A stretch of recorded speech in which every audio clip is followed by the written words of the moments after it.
Simulation Act of the Crime of Robbery, Article 294 of the Revised Penal Code.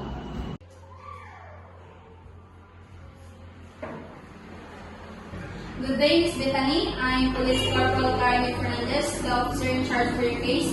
Thank you for coming in today. Before we begin, I want to remind you that you have the right to remain silent, and anything you say can and will be used against in the court of the law. You also have the right to an attorney. You understand these rights, Ms. Bethany? Alright, would you mind stating your name, your age, and your address?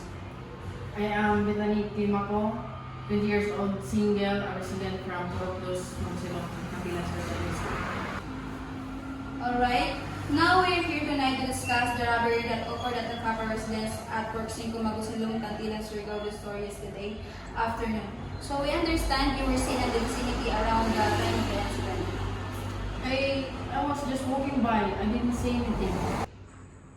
Miss Bethany, we have several witnesses you placed near the residence. We also have security footage showing a woman matching your description, playing the scene in the residence.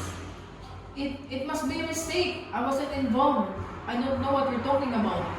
We also found a significant amount of cash and some properties matching the denomination stolen from the residence in your possession. Can you explain that, Miss Bethany? I won it with gambling and the things were given to me. Gambling? Can you tell me where you were gambling? Who were you with? I can't remember. Can I go now? Not yet, miss. What about stating the name of the person who gave you gifts? I can't remember. He was a stranger. Miss Bethany, we're not here to judge you. We're here to understand what happened. If you cooperate with us, it will go much easier on you. Tell me about your whereabouts yesterday and from the starting you left from home. I left my home at 2 p.m. and I went to church to attend the mass. And after a mass, I went to a bakery to buy some food and I went home straightly. Miss, your story is not consistent with the evidence we have. We have witnesses, security footage, and the recovered cash and properties. The truth will come eventually. It's your best interest to cooperate fully. I don't know what you want to hear, but I refer you to involve what happened incident yesterday. I don't know what happened because I'm not there. Can you tell me where the church you go yesterday? Since it has no mass conducted around the municipality because it was Tuesday. I refrain to answer all of your questions. Can I go now? This is recognized, Miss Bethany. Thank you. You can wait here. I'll send you someone to let you out. Interrogation Simulation Act of the case robbery under Article 294 of the Revised Penal Code. Mr. Umba, thank you for coming in. I am Police Executive Master Sergeant Viola Ballesteros. This is my partner, Police Senior Master Sergeant Micah Sensinan. We understand this is a difficult situation, but before we begin, I want to remind you all of your rights. You have the rights to remain silent. I know my rights. Okay, so you have also the right to an attorney. So before we begin, would you mind stating your name, age, and address? I'm Ranzi Umba, 21 years old. I'm living at Pork 5 Cantilan, Cantilan, Surigao del Sur. By chance, do you have any idea why you are in our custody? No, I don't. Okay, now we are investigating a robbery at the Cantilan Rural Bank yesterday. We have some evidence that suggests that you might be involved. I don't know at all. Okay, because now we are investigating a robbery crime incident yesterday at Cantilan Rural Bank. We have some evidence that suggests that you might be involved. I wasn't involved.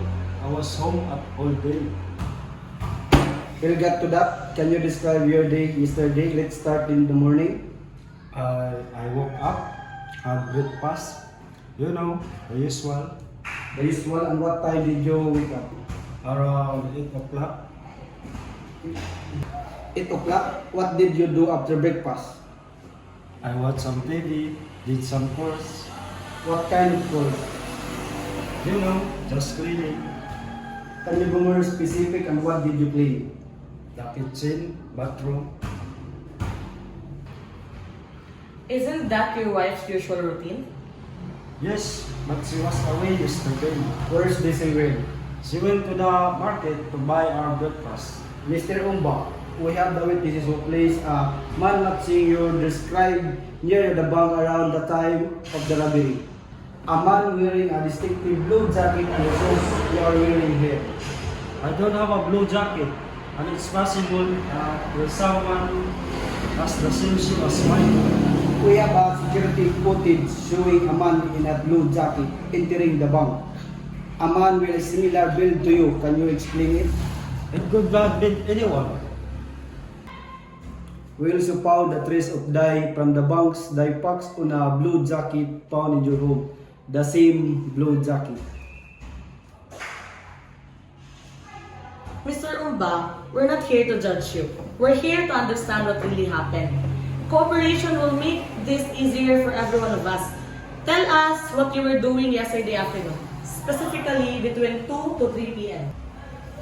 I was Mr. Umba, don't be afraid to tell the truth. We understand mistakes happen, but lying will only make things work. Tell us what happened, and we can work to find a solution for your case.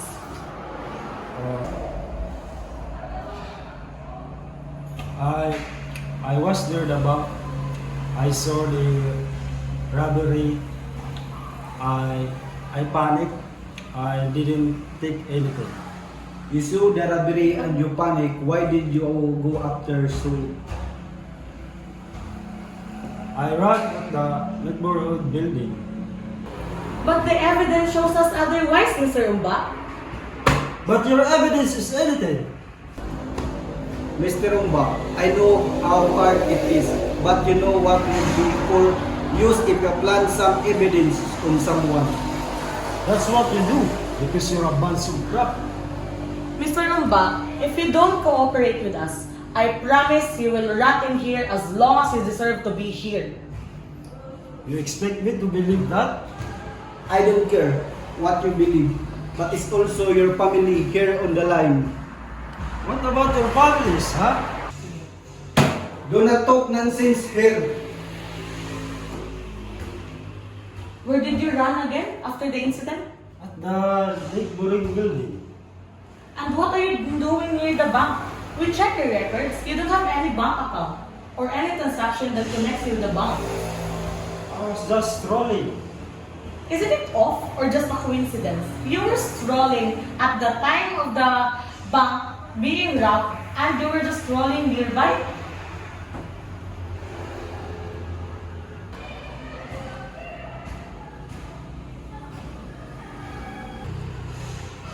Look properly, Mr. Umba. By this time, to you, don't look strolling to me. Why? I did do something. Look closely, Mr. Umba. Is that you standing here? Yes. Look carefully. By this time, why did you enter the fire exit at the side of the building? Mr. Umba, you are being caught off guard here. Would you still lie? What is this? It's a photo of you from the footage that shows that you are fleeing quickly the bank after it is being robbed. Would you care to explain that? I told you, it is not me. Then why did you admit that it was you in the photo standing and entered the fire exit? Why are you silent, Mr. Umba? I don't know. I told you, it is not me in the photo. Is this yours? No, it's not mine. Interesting. Because your wife gave it to my partner earlier this morning. Luckily, she didn't wash it yet. It could have been you. But the smell of this jacket is slightly similar to your scent right now. I can tell. I don't know what to tell you, but it is not mine. I wasn't involved in any of the accusations against me. I'm giving you one more chance to reflect and to think about what are you doing to tell us.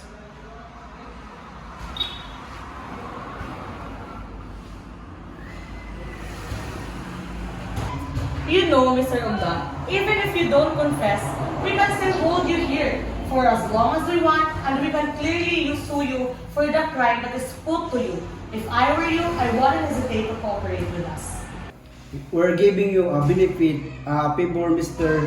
It's up to you if you want to write in there. Okay.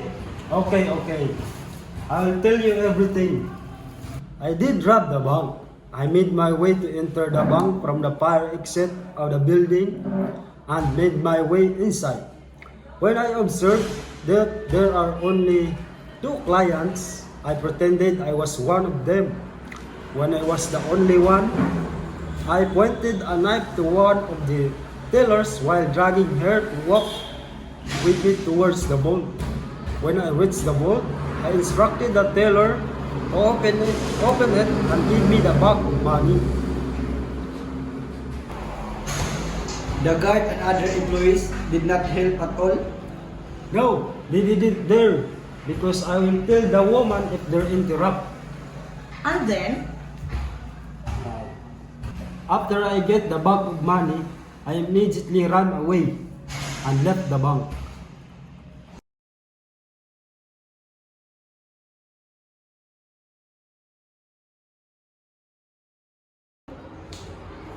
Thank you for your cooperation, mister. you stay here for the meantime while we prepare everything for you. Thank you, Mr. Rumba.